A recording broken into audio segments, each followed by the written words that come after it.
ये 5 नंबर की है तो ये भी बोलो बोलो जम के बोलो। ये 6 की है तो ये भी, ये 8 की है तो ये भी 8। पर कई घर ऐसे हैं जिन घर में पति और पत्नी को भी एक ही नंबर में रहना चाहिए, पर उनका नंबर बदल।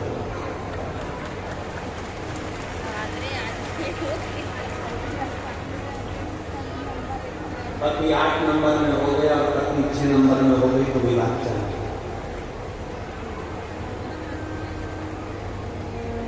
पत्नी 10 नंबर में हो गई और पति 7 नंबर में हो गया तो विवाद चला। कितने चतुर हो आप सब। जितने सुनना भाई बहन आस्था चैनल पर कथा सुन रहे हैं, फेसबुक पर कथा सुन रहे हैं, जरा विचार करिएगा कि कितनी विपत्ता है आपकी। आप दोनों पाँव में चप्पल बराबर की पहनते हो, 6 number 6 number 7 number 7 number 8 number 8 number 9 number बराबर की पहनते हो। एक ही नंबर की चप्पल दोनों पाँव में पहनते हो और घर पर जाते हो तो विचार करते हो कि पत्नी से झगड़ा हो रहा है, पति से झगड़ा हो रहा है, बच्चों से झगड़ा हो रहा है, रिश्तों में झगड़ा हो रहा है, नातों में झगड़ा हो रहा है। नहीं, जो महापुराण की कथा कहती है अपने घर के प्रत्येक व्यक्ति का आपस में तालमेल मिलना चाहिए, नंबर 1 ही होना चाहिए, सबका समाधान होना चाहिए। हाँ,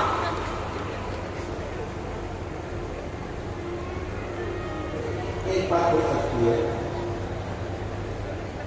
कभी कभी तालमेल नहीं मिल पाता तो फिर आखिरी में छोड़ना, तालमेल नहीं मिल पाता तो फिर छूटता। कोई चप्पल जूता ऐसा होता है कि वो काटे जाए पाँव में छात आ जाए, पाँव में पतली पड़ जाए, काटे जाए तो फिर छोड़ना। ये तो मुझे बार बार काट रहा है, मुझे बार बार परेशान कर रही है, बार बार परेशान कर रही है।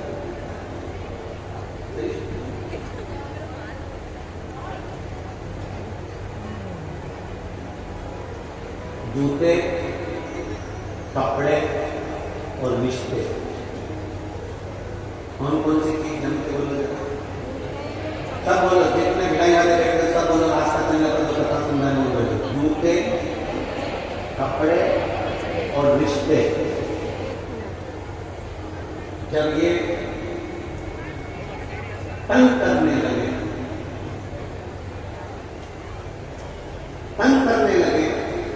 जूते पाँव में कष्ट देने लगे, कपड़े शरीर पर कष्ट देने लगे और रिश्ते भी हमको कष्ट देने लगे, तो समझ लेना कि ये तुम्हारे साइज के नहीं है, ये अपने साइज के।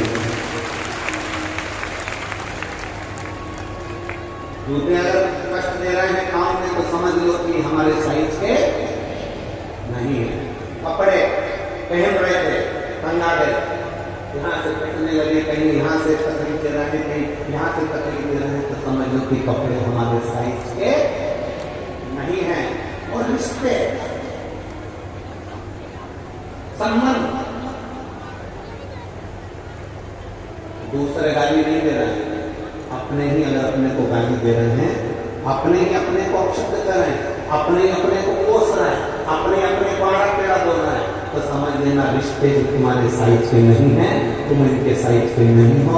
इसलिए जो जूता कष्ट दे उसको त्याग दो, जो कपड़ा कष्ट दे उसको मत पहनो, और जो रिश्ता आपके जीवन में आपको तकलीफ देना प्रारंभ कर दे, प्रयास करो उसको एक और कर भगवान भक्ति में।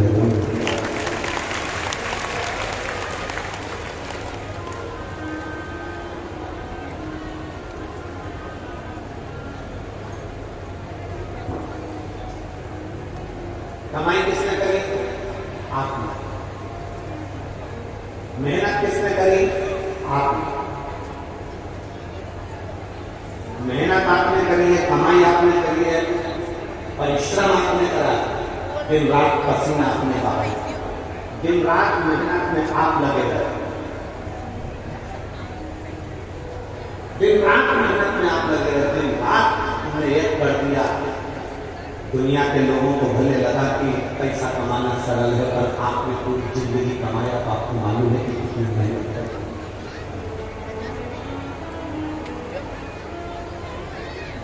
मेहनत करते करते तुम कब 55 साल के हो गए, 50 साल के हो गए, तुम्हें नहीं मालूम। तुम कब 48 के हो गए, कब तुम 43 के हो गए, तुमको नहीं मालूम। मेहनत तुमने करी, कमाया तुमने, नाम तुमने, शोहरत तुमने, बंगला तुमने, फ्लैट तुमने, कोठी तुमने, जमीन तुमने, दुकान तुमने, प्रॉपर्टी तुमने, फैक्ट्री तुमने बनाई, और मालूम पड़े इतना करने के बाद भी अगर तुम्हारा बेटा तुम्हारे मुख पर आकर तुमसे तेज आवाज में बात कर ले तो समझ लेना कि यह कोठी और बंगला सब शून्य है। इतनी मेहनत किसके लिए करी? अपने बच्चों के लिए। इतना किसके लिए बनाया था? अपने बच्चों के लिए। और आज अपने अपने बेटा अपनी बेटी चिल्लाकर बात करे अपने से। जिस ऑफिस में बैठते हो, जिस दुकान पर बैठते हो, नौकर तुम्हारे हाथ करता है, सर बोलिए, सर बोलिए, सर बोलिए, सेठी बोलिए, फैक्ट्री में बोल रहा है सेठी बोलिए, नौकर सुन ठोक रहा है, बार बार तुमको विनती कर रहा है, सर सेठी, दुकान नौकर कहता है सेठी सेठी सेठी, दुनिया के लोग मोहल्ले वाले कहते हैं सेठी सेठी, और पूरे ऑफिस में लोग सर सर कर पुकारते हैं। और कोई पिता जो अपने बच्चों के लिए कमाता है और घर पोसता है, और बेटा जब चिल्लाकर बोलता है, बेटी जब चिल्लाकर बोलती है, पत्नी या परिवार के व्यक्ति जब चिल्लाकर बोलते हैं, तब वो व्यक्ति अंदर से टूट जाता है कि मैंने इनके लिए आवाज सुना।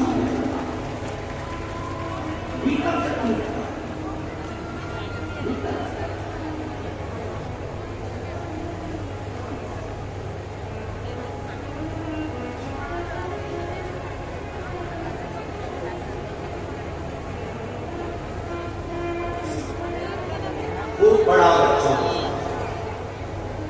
बेटा बेटी की एजुकेशन में कोई कमी नहीं आना चाहिए।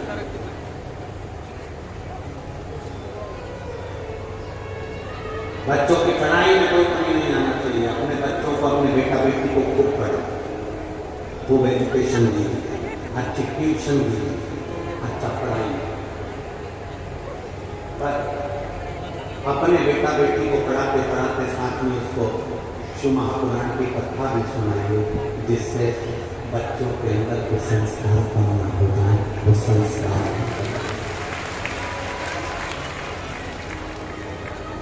पढ़ाओ इतना, तुम्हारी सामर्थ्यता से ज्यादा पढ़ाओ। बच्चा अगर पढ़ना चाहता है तो उसको खूब पढ़ाओ,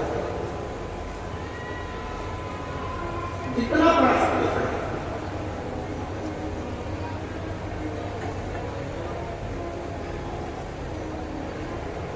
जितना जिसकी एजुकेशन है और जितना जिसमें बल है,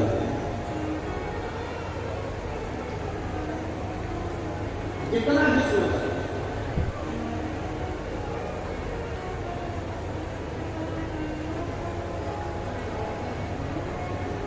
कभी बच्चों को पढ़ाने के साथ में अगर कोई पास के पड़ोसी के, कोई तुम्हारा नीचे काम करने वाला कोई सेवादार है, कोई चौकीदार के आदमी काफी थे और उसका भी बच्चा पढ़ना चाहता है, उसके पास पैसा नहीं है, तो अपने पैसे से उसको एजुकेशन अपना बेटा एक दिन बहुत बड़ा ऑफिसर बनेगा, और एक छोटे से व्यक्ति के बच्चे को तुमने पढ़ाया है, उसका बेटा भी जब ऑफिसर बनेगा, भले कोई भी भूल जाए, और जिस बच्चे के लिए तुमने खर्चा कर उसको पढ़ाया है, वो बच्चा कभी जिंदगी में तुम्हारा सामने भूलेगा मत।